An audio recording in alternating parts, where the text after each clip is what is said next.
In less than 24 hours, Kentucky's polls will close and we'll start pouring through the results of the 2020 general election. Candidates in some of Kentucky's most watched races are still hot on the campaign trail.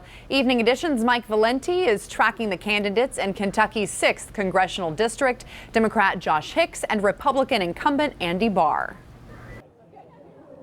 Yeah, we're here outside Congressman Andy Barr's office in Lexington, where just about 10 minutes ago, a fired-up Barr wrapped up a pretty short stump speech delivering his closing message before the polls close tomorrow night.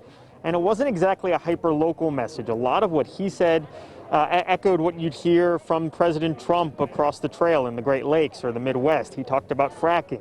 He painted his opponent as part of what he calls the radical left. He railed against AOC. He also talked about shy Trump voters in national polls. But the congressman and his opponent, Josh Hicks, have both projected optimism in recent days. Barr has talked about his record in securing PPE for rural hospitals, also his role in the China task force, hoping to hold China accountable for whatever nefarious role the country may have played in concealing information about the virus. Meanwhile, Hicks believes that his image as a political outsider will resonate with people in Kentucky, much like it did for President Trump back in 2016, of course, even though he's from opposite parties. Hicks also thinks that his background as a police officer and a Marine veteran will resonate with people. He says that goes to show that he dedicates his life to public service and he will serve constituents in the 6th district when he gets to Congress. You remember 2018, this was a toss-up state. Barr eked out a narrow victory by just 3% against Colonel Amy McGrath. This time around, the Cook Political Report, other political projections ranked this as a pretty safe Republican seat. The one difference, President Trump is at the top of the ticket this time. Of course, he won the 6th district by about 16% in 2016. He's expected to have a clean, safe victory this time around.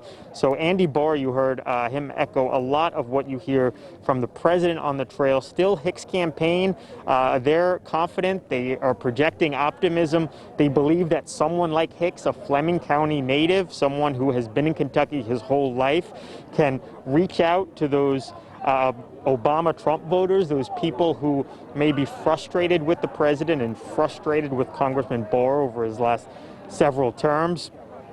Hicks told me earlier today at an event with Amy McGrath that he believes he needs to carry, well, his campaign believes they need to carry Fayette, Franklin. Those are the counties that McGrath won in 2018. But Hicks says he also needs to do really well in those rural counties, get around 40% in Fleming, Robertson, other places like that in order to be competitive. Again, the Cook Political Report ranks this as a likely Republican seat, but Josh Hicks hopes to come out with an upset tomorrow night.